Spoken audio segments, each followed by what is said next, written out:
నువ్వు చీర కొన్నావని నాకు తెలుసు. అది నా దగ్గర దాచావు చూడు, అది సెక్షన్ 420 కింద భార్యని మోసం చేయడంలోకి వస్తుంది. దానికి శిక్ష నీకు ఫుడ్ బెడ్ కట్టు. నేను ఏ చీర కొనలేదు, ఆఖరికి ప్యాంటు షర్ట్ నైటీ కూడా కొనలేదు. చీటింగ్ పన్నాదే. అబ్బా మళ్ళీ మొదలెట్టావా? నిజం చెప్తున్నా, నేను ఏ చీర కొనలేదు. నువ్వింత ఖచ్చితంగా గట్టిగా చెప్తున్నావంటే నమ్ము. ఖచ్చితంగా ఒకటి మాత్రం కొనుండవు. రైట్, ఏదేమైనా నువ్వు చాలా తెలివైన దానివే. కనీసం 2-3 కొనుంటావు. కొంటే ఎవరికి ఇస్తాను? అదే కదా నా ప్రశ్న కూడా, ఎవరికిచ్చావు అని. అబ్బా కొంటే అవి తీసుకొచ్చి నీకే ఇచ్చేవాడిని కదా. నువ్వు అబద్ధం చెప్తున్నావు రాహుల్.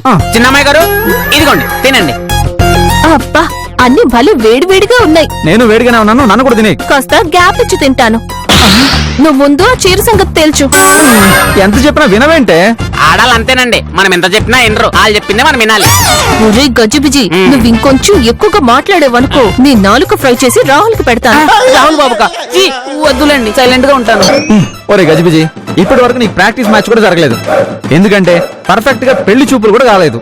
కాబట్టి రియల్ మ్యాచ్ లో ఉన్న కష్టాలు నీకు ఎలా తెలుస్తాయిరా? తినండి, అది అయిపోతుంది. ఇది దేవుడు లాంటి మావయ్య ముద్ద.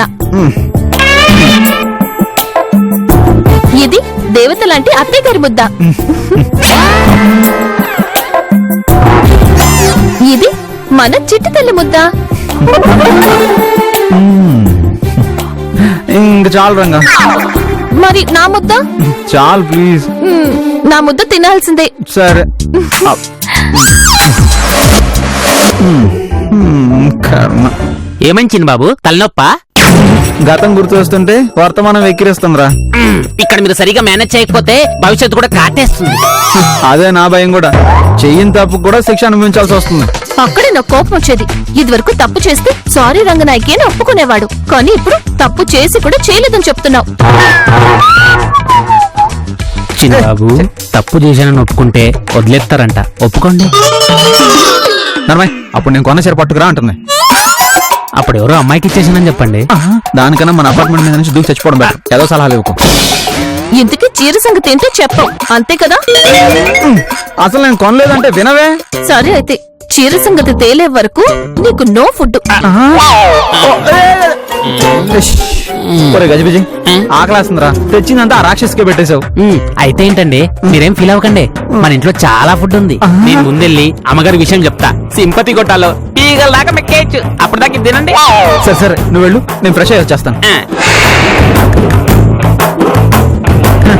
నువ్వు నీ నెట్ కనెక్షన్ లేకపోతే కుదరదనుకున్నావా?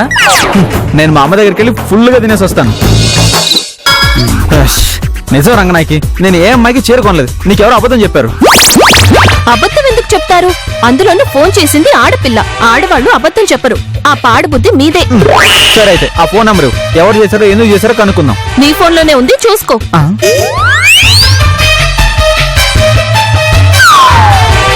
నువ్వే చేయొచ్చు కదా.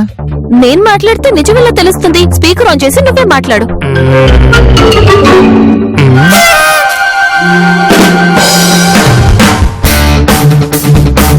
ఇది పెద్దబాబు గారు కొన్న కొత్త ఫోన్.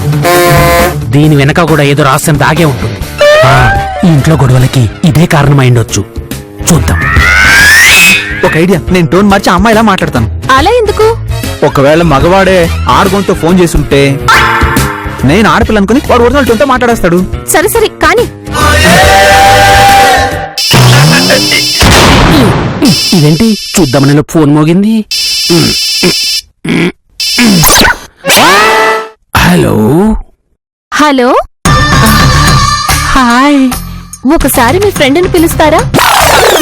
అమ్మాయి మాట్లాడుతుందంటే నా నోము పలించిందనమాట. ఫ్రెండ్ గురించి తర్వాత గాని ముందు నా గురించి తెలుసుకోండి. ఏ మీకేమైంది? నేను చాలా అందగాన్ని తెలుసా? అమ్మాయిల గుండెల్లో టెంట్ వేసి జెండా పాతే హ్యాండ్సమ్ ఫెలోని. Oh I see. అసలు నాకు ఎన్ని బిల్డింగ్లు, బంగ్లాలు, కార్లు, చీపురు పుల్లలు, బిజినెస్లు, ఎన్ని బకెట్లున్నాయో నాకే తెలియదు తెలుసా? ఓ మీరు చాలా రిచ్చా? ఎమర్ రిచ్.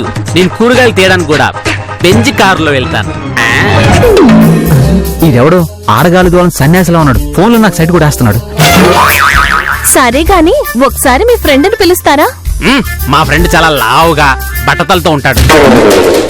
నేను చాలా స్లిమ్ గా బాడీతో స్టైల్ గా ఉంటాను. మీరు నాకే సైడ్ కొట్టాలి. మీకు రోజు బాసందీలు బిర్యానీలు చేసి పెడతాను. అసలు మీరు వంటగదిలో కాలు పెట్టకుండా నేనే చూసుకుంటాను. మొత్తం నేనే చేస్తా. మీరు నాకే సైడ్ కొట్టాలి సరేనా? నేను గోంగూర పచ్చడి చేస్తే ఉంటుంది. ఒరేయ్ గజిబిజి! చిన్నబాబు, చిన్నమ్మాయి గారు,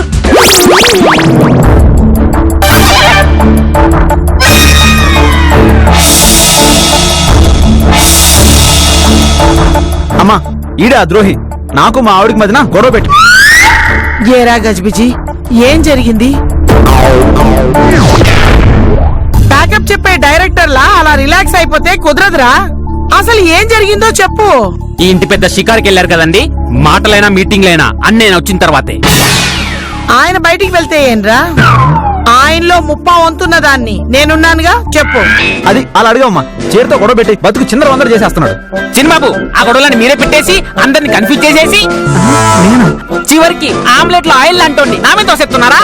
నోరు మీరా, నేను గొడవ పెట్టడం ఏంటి? నువ్వు పెట్టిన గొడవ నుంచి ఎలా బయటపడాలో తెలియక చస్తున్నాను. ఏరా గజిబిజి, వాడు చెప్తున్నది నిజమేనా? అమ్మగారు, మీరు కూడా నన్నే అనుమానిస్తున్నారా? మీరు గిన్నీస్ బుక్ రికార్డు సాధిస్తే ఆ వచ్చిన ప్రభావంలో కొట్టుకుపోవాలనుకునే ఓ చిన్న చేప పిల్లనమ్మా నేను. అవునరా, వాడి గురించి నాకు తెలుసు. వాడు అలాంటి పని చేశాడంటే నేను నమ్మలేకపోతున్నాను. అత్తయ్య, మీ వీక్నెస్ తో వాడు నేషనల్ గేమ్ ఆడుతున్నాడు. అవునమ్మా, వాడు మనందరి చెవుల్లో గిన్నిస్ బుక్కులు పెడుతున్నాడు. ఒరే గజిబిజి, అసలు ఏం చేసావో చెప్పు. నేనేం చేయలేదు అమ్మగారు. చిన్నబాబు ఆడగొంతో మాట్లాడితే నేను మగ్గొంతో మాట్లాడాను అంతే. అలా కాదు, ఆడు ముందు ఆడుగుంతో మాట్లాడి తర్వాత మా ఆవిడతో నేను చీర కొనిచ్చానని చెప్పాడు. తర్వాత నేను ఆడుగుంతో మాట్లాడినప్పుడు అప్పుడు ఆడు మగ్గంతో మాట్లాడాడు. అసలు ఈ ఆడగొంతు మొగ్గొంతు ఏమిట్రా? అసలు ఏం జరుగుతోంది ఇక్కడ? ఇది నా ఇల్లు. ఇక్కడ మిమిక్రీ చేసినా డబ్బింగ్ చెప్పినా నేనే చెప్పాలి. అవునరా గజిబిజి, నీకు ఫోన్ ఎక్కడిదిరా? ఆ ఫోన్ నాది కాదండి, పెద్దబాబు గారిది. మధ్యలో వాడెందుకు వచ్చాడు? అసలు గొడవ స్టార్ట్ అయింది అక్కడ. ఆ ఏం జరుగుతుంది ఇక్కడ నాకు తెలియాలి. రారా పెద్దోడా, ఇక్కడ న్యాయానికి ధర్మానికి మధ్య యుద్ధం జరుగుతోంది. నేనే ప్రధాన న్యాయమూర్తిని. అక్కడ కూర్చుంది నీ తమ్ముడు రాహుల్. ఇక్కడున్నది నీ తోడు తమ్ముడు గజిబిజి. తోడు తమ్ముడా? తోడు తమ్ముడు ఏంటి తోడు పెళ్లి కొడుకులాగా? అంటే నీకు వాడికి పెళ్లిళ్ళు కాలేదు కదా, అందుకే అన్నాను. అంటే ఇక్కడ చర్చ నా పెళ్లి గురించా? కాదు, ఇక్కడ నువ్వే ప్రధాన సాక్షివి. ఒరే గజిబిజి, నువ్వేం చెప్పదలుచుకున్నావో చెప్పు. యువర్ ఆనర్, నా పేరు గజిబిజి అలియాస్ గజపతి. నేను పెద్దబాబు గారి మీద ప్రమాణం చేస్తూ నిజమే చెప్తాను కదా. చెప్పను. It's okay. నేను ఉండేది హైదరాబాద్ లో. నేను క్లాస్ అయిన ఏరియాలో మాస్ పనులు చేస్తుంటాను. పిన్ కోడ్ కూడా చెప్పరా? యువర్ ఆనర్, వీడి కేసును తప్పుదోవ పట్టిస్తున్నాడు. I object your honour. Order order. Okay. ఏం చెప్పదలుచుకున్నావో సూటిగా చెప్పు. సరే అమ్మగారు, నేను ఇందాక చెప్పినట్టు చిన్నబాబు ఆడగొంతో మాట్లాడి పెద్దబాబుని పిచ్చోని చేశారు. నేను నీకు మాత్రమే ఫోన్ చేశాను. నేను చెప్పేది కూడా అదే. నాకు చేసినట్టే పెద్దబాబు కూడా ఫోన్ చేశారు. నేను తెలివైనాను కాబట్టి తట్టుకోగలిగాను.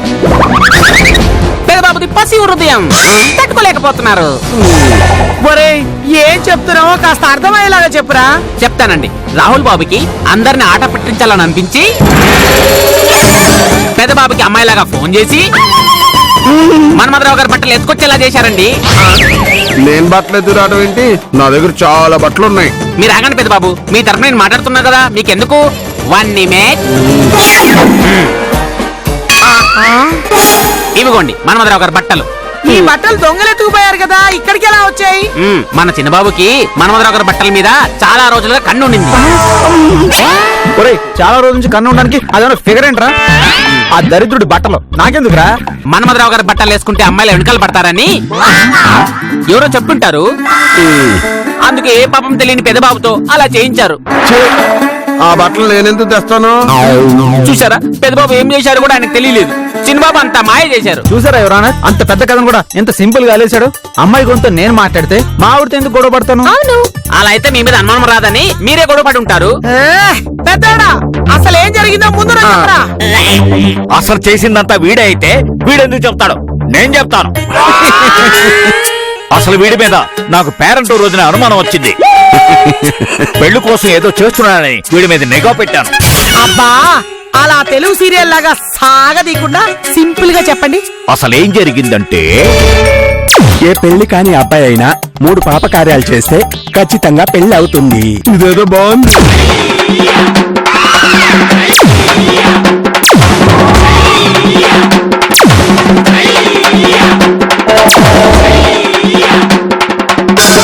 అది జరిగింది. 3 పాపాలు చేస్తే వీడి పెళ్ళవుతుందని వాడు వీడికి చెప్పాడు. వీడేమో ఇన్ని పాపాలు చేశాడు.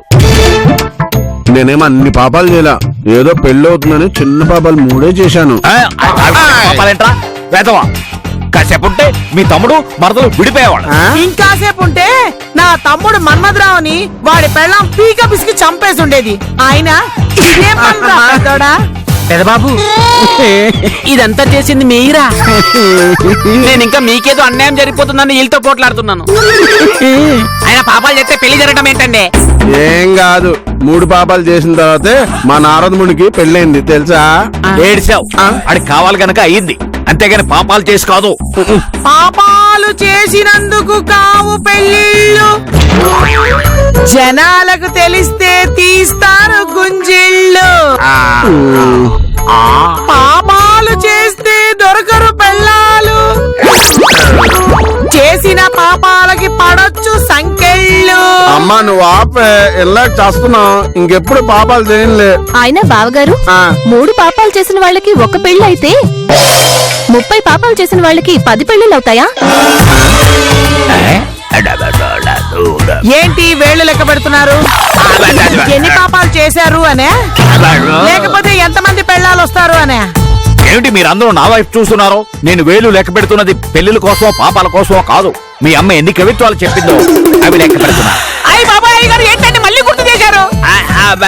ఈ శుభ సందర్భంలో మీ అందరి కోసం మళ్ళీ ఒక మంచి కవిత.